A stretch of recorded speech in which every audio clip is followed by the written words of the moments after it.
Hello les voyageurs! De retour d'un road trip d'un mois dans les Balkans, je vous partage mon périple à travers quelques vidéos. Dans cet épisode, je continue ma découverte de l'Albanie. D'abord le canyon d'Ousoumi, le plus long du pays. Je rejoins ensuite, via les pistes montagneuses, les sources d'eau chaude de Benyes, puis l'immense passerelle en bois de Tepelene. Enfin, je visite Gjirokastër, la ville de pierre, et son immense forteresse. Pour ne rien louper de mon aventure dans les Balkans, ou pour découvrir mes autres voyages, abonnez-vous à ma chaîne. Likez, commentez et partagez, ça fait toujours plaisir. Alors, prêt pour l'aventure? Générique!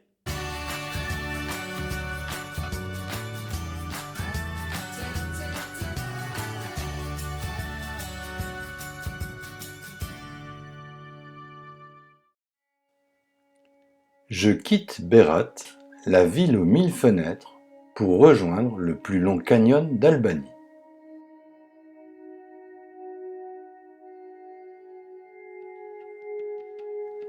En chemin, je découvre de nombreuses installations militaires, aujourd'hui désaffectées, mais qui témoignent de l'époque communiste. Ces bâtiments ont été pour la plupart repris par le peuple et servent maintenant de locaux agricoles.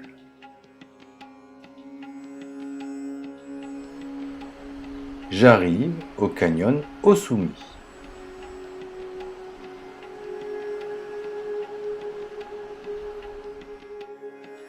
Avec ses 26 km de long, c'est le plus grand d'Albanie. Large de 4 à 35 mètres et profond de 80 à 100 mètres, ce chef-d'œuvre de la nature est surnommé le Colorado des Balkans. Il a été formé il y a 3 millions d'années par l'érosion de la roche calcaire par la rivière Ozum.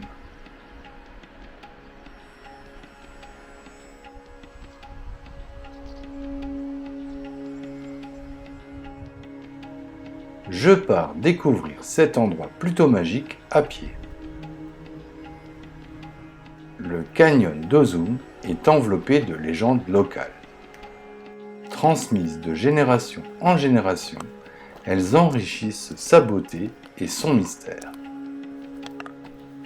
La légende la plus connue est celle du trou de la mariée. Elle raconte l'histoire d'une jeune femme contrainte de se marier contre sa volonté.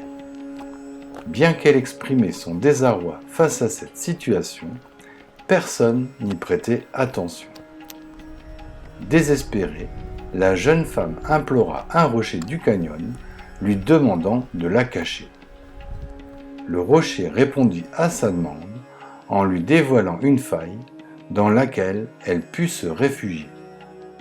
Le problème, c'est que la jeune femme n'est jamais réapparue. Au fil du temps, le canyon est devenu un lieu sacré qui apporterait bénédiction et fertilité. Par endroits, le sentier est vraiment étroit et évolue souvent à flanc de falaise. Donc si vous êtes sujet au vertige, mieux vaut s'abstenir.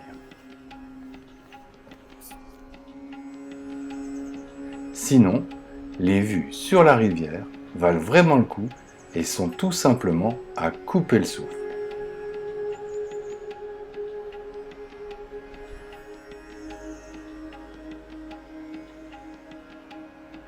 Après quelques centaines de mètres, le sentier escarpé conduit à une passerelle qui permet de traverser le canyon pour atteindre l'autre rive de la rivière Ozum.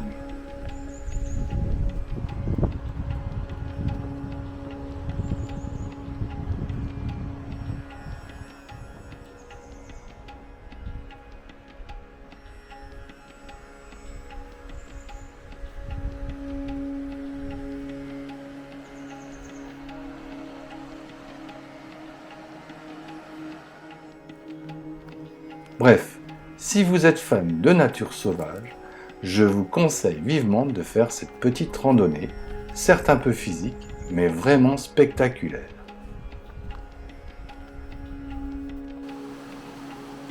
Aujourd'hui, le canyon de la rivière Ozum est un lieu réputé pour y pratiquer des activités sportives en eau vive, comme le rafting ou le kayak.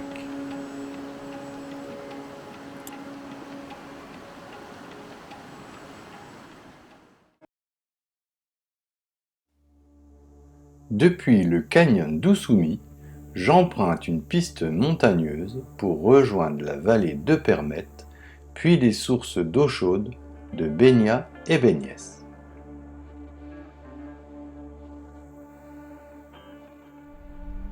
Emprunter les pistes de montagne, ça m'évite de devoir revenir sur mes pas pour passer d'une vallée à l'autre. La piste est par endroits assez technique et m'oblige à réduire mon allure. Comme ma vitesse de progression est relativement lente, je ne vais pas y gagner en temps, mais assurément en kilomètres. Les panoramas sont grandioses. Tiens, un autre 4x4 cellule emprunte la même piste que moi.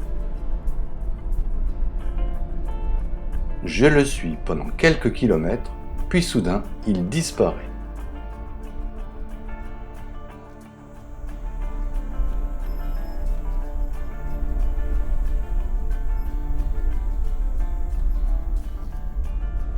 J'évolue lentement mais sûrement sur les pistes de montagne.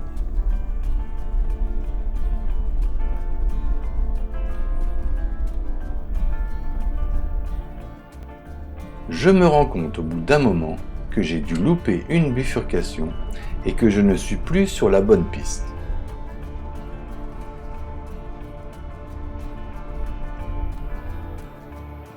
Les paysages sont vraiment magnifiques. La piste devient de plus en plus raide. Des ornières m'obligent à évoluer en croisement de pont. Ça gratte un peu, mais franchement, Bernie, mon fidèle compagnon de voyage à 4 roues motrices, malgré ses largement 3 tonnes et son gabarit imposant, s'en sort comme un chef. L'adage de la marque Land Rover, progresser aussi lentement que possible tout en roulant aussi vite que nécessaire, prend ici tout son sens. Je monte tranquillement au couple et en vitesse courte, sans brusquer la mécanique. Ici, perdu au milieu de nulle part, c'est vraiment pas le moment de casser la mécanique. Par endroits, la piste est piégeuse et mieux vaut ne pas avoir l'œil dans sa poche.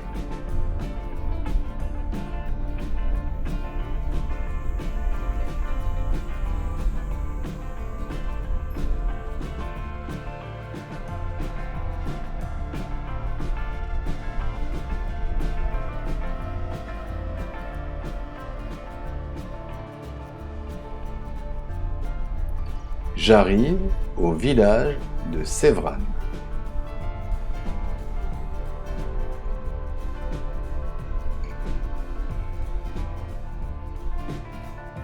J'hallucine, il y a un camping perdu au beau milieu de la montagne. J'y retrouve le Ford Ranger cellule bimobile que j'avais suivi un moment en début de piste. Le pick-up cellule appartient à Joseph, un Allemand en route vers la Grèce. On boit un coup et on papote un instant. La météo menace de virer à la pluie. Joseph projette de passer la nuit au camping, mais moi, je préfère poursuivre la piste tant qu'il ne pleut pas. La piste est déjà suffisamment technique quand elle est sèche, alors sous la pluie, elle risque de devenir une véritable patinoire. J'imagine qu'ici, en hiver, les habitants des villages de montagne sont coupés du monde et doivent vivre en totale autarcie. Depuis le village de Sévran, la piste redescend dans la vallée de Permette, la ville des roses.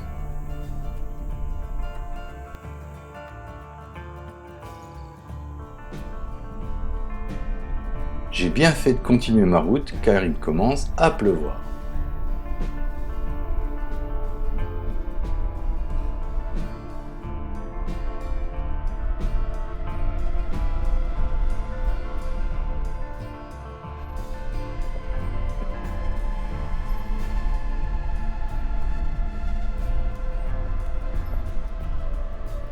J'arrive sans aucun souci au fond de la vallée. Bivouac ce soir pour 15 € au camping, à quelques centaines de mètres des sources d'eau chaude, mais sous la pluie.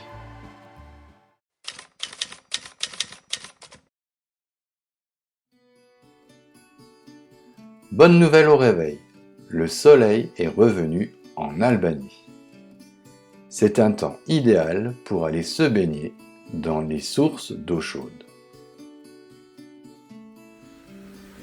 Long de 5 km et profond de 150 mètres, le canyon de l'Enguerica est connu depuis les temps anciens pour ses eaux thermales tempérées de 22 à 28 degrés.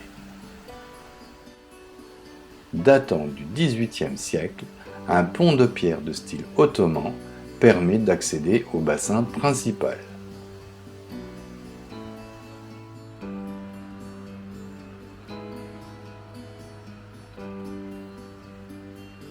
J'emprunte le fameux pont de pierre.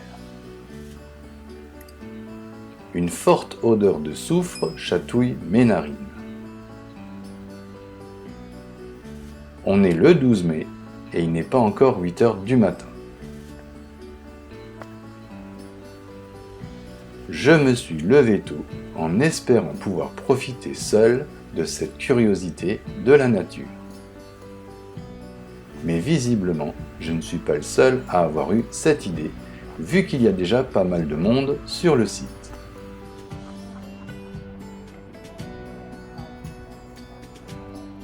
Bon, ça va, il y a encore de la place, mais je n'ose même pas imaginer le nombre de baigneurs en plein mois d'août. Juste le temps d'enfiler un maillot de bain et je me lance.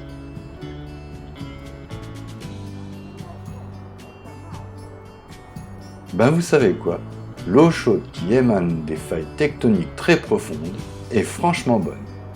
Je n'ai pas de thermomètre, mais je pense qu'elle avoisine facilement les 25 degrés.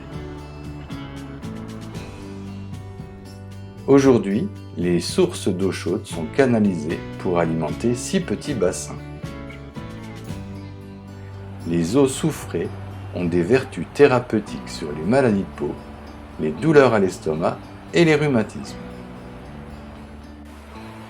Après avoir traversé les différents bassins, les eaux thermales s'écoulent dans la rivière. Enfin bref, même si ça sent fort l'œuf pourri, la baignade vaut vraiment le coup. Je vous la recommande vivement. Mais dépêchez-vous car ce site insolite est en plein réaménagement et des travaux d'ampleur présagent malheureusement d'une future surexploitation touristique.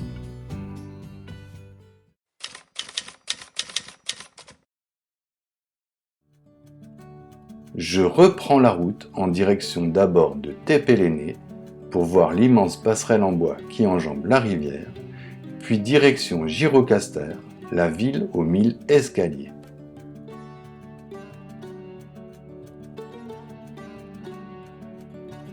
Encore des bâtiments militaires de l'ère communiste réhabilités en structures agricoles. J'arrive à Tepelene et je découvre l'immense passerelle en bois qui fait la curiosité de la ville.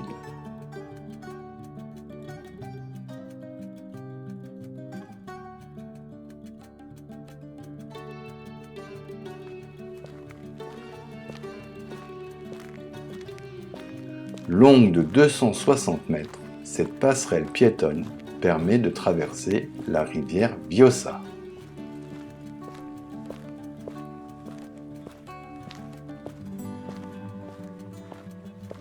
Les câbles métalliques qui soutiennent la passerelle reposent sur plusieurs piliers de pierre très anciens.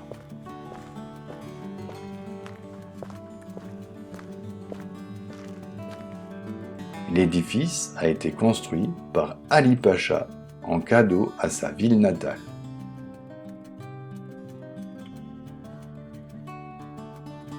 Je reprends la route.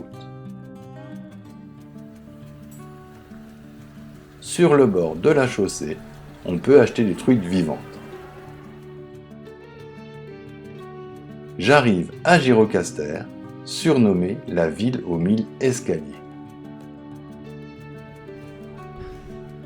Je me balade dans la vieille ville. C'est plutôt sympa, mais hyper touristique. Il y a des boutiques partout.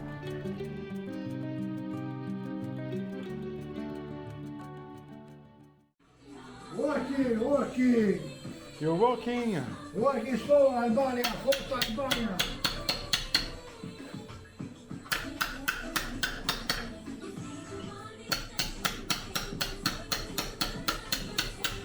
It's a nice walk. Thank you so much.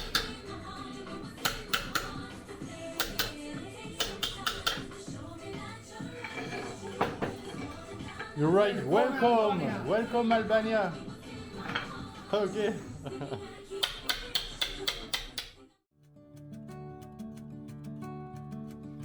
Un ancien abri est aujourd'hui transformé en échoppe de brocanteur. 2 € la visite. Ok, let's go. Pour info, tous les prix qui vont être annoncés sont en euros.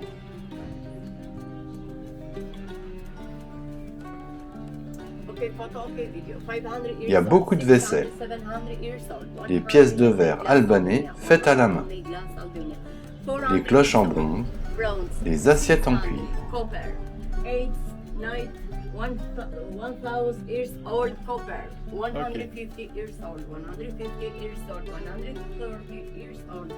Des épées ottomanes, Ottoman, ok. des armes de poing,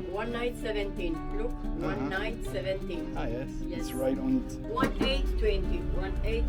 des obus, des casques de pilotes de char, des médailles portées par les partisans, des képis militaires, des couverts en argent, des lampes à huile en bronze, de la vaisselle en argent incrustée de cuivre,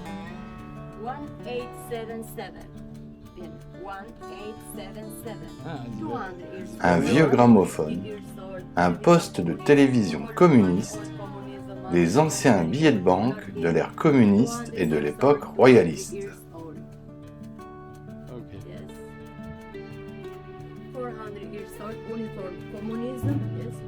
Les uniformes communistes,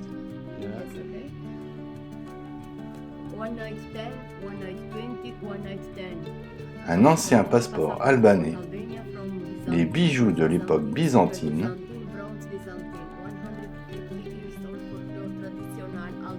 des tenues traditionnelles albanaises en laine faites à la main, Ok, thank you so much. Have a nice day. des casques et du matériel militaire.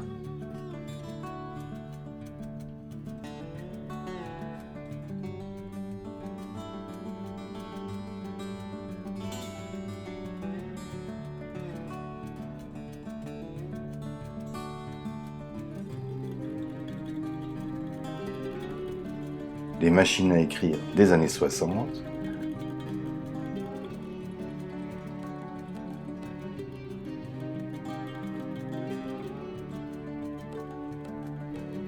je poursuis ma découverte des lieux.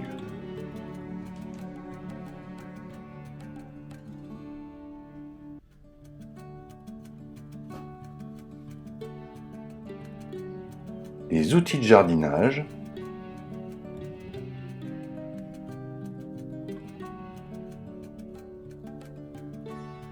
des vieux fers à repasser, des jarres en terre cuite, 36 sortes de récipients en fer blanc. Bref, il y a plein de vieux trucs qui doivent très certainement faire le bonheur des chineurs. Pour en revenir aux armes de poing, il faut savoir qu'en Albanie, il existe le kanun, un code du droit coutumier médiéval auquel se réfèrent encore certains territoires albanais. Cette loi du sang autorise le meurtre et impose la vengeance, même sur les enfants.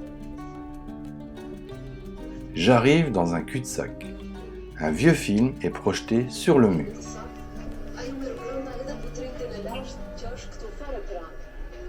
Apparemment, il s'agit d'un reportage sur une danse traditionnelle ou peut-être même un mariage.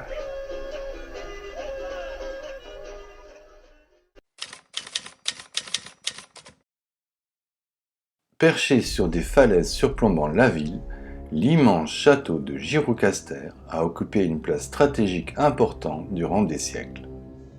Les premiers vestiges trouvés sur place remontent au 7e siècle avant Jésus-Christ, mais la forteresse n'a été construite qu'à la fin du XIIIe siècle. En 1417, suite à l'occupation ottomane, le château devint un centre administratif et commercial important, comme en témoignent ses immenses fours à pain. Au XIXe siècle, le château abritait une garnison militaire, avant de devenir une prison à la fin des années 20. De 1944 à 1963, le régime communiste y enfermait ses opposants politiques. Aujourd'hui, la forteresse héberge le Musée national de l'armement.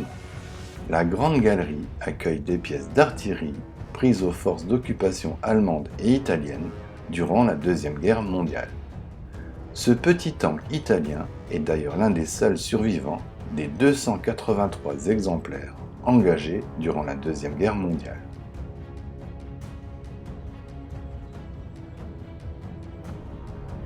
Depuis les murailles du château, j'ai une vue imprenable sur cette ville de pierre blanchie à la chaux.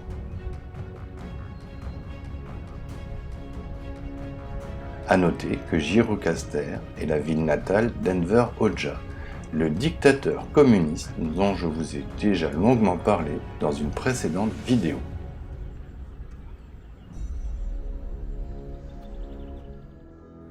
Un avion de chasse américain trône comme un trophée au beau milieu du château. Si on s'en tient strictement aux faits, cet avion américain a atterri en décembre 1957 sur un aéroport de la banlieue de Tirana. Mais il y a deux versions expliquant la présence de cet aéronef de l'US Air Force à Gjirokastër. La version de l'oncle Sam, rapportée dans les journaux américains en janvier 1958, explique que le pilote volait depuis la base américaine de Châteauroux en France à destination de Naples en Italie. En chemin, il traversa un épais brouillard avec beaucoup de vent. Étant à court de carburant, le pilote dut atterrir d'urgence en Albanie. La version du régime communiste albanais, relayée en boucle par Radio Tirana, explique que des pilotes de MiG de l'armée populaire albanaise ont intercepté un avion espion américain dans l'espace aérien albanais et l'ont forcé à atterrir en Albanie. Une immense esplanade accueille aujourd'hui des festivals de musique traditionnelle.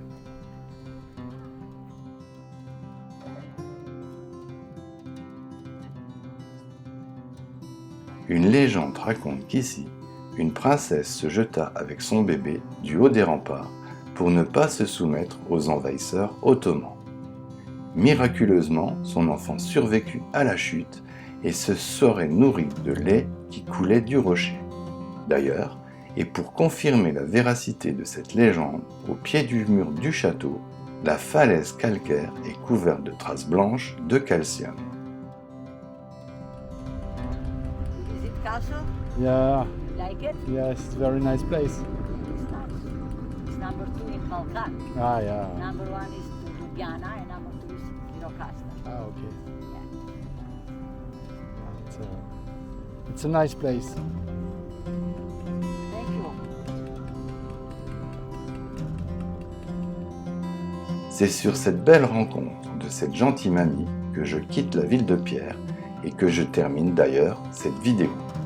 Vous avez apprécié cet épisode, alors merci de le liker et de le partager. Et si vous voulez découvrir mes autres vidéos, abonnez-vous à ma chaîne. Alors, en attendant de vous retrouver pour d'autres aventures, n'oubliez pas, Le monde appartient à ceux qui le parcourent.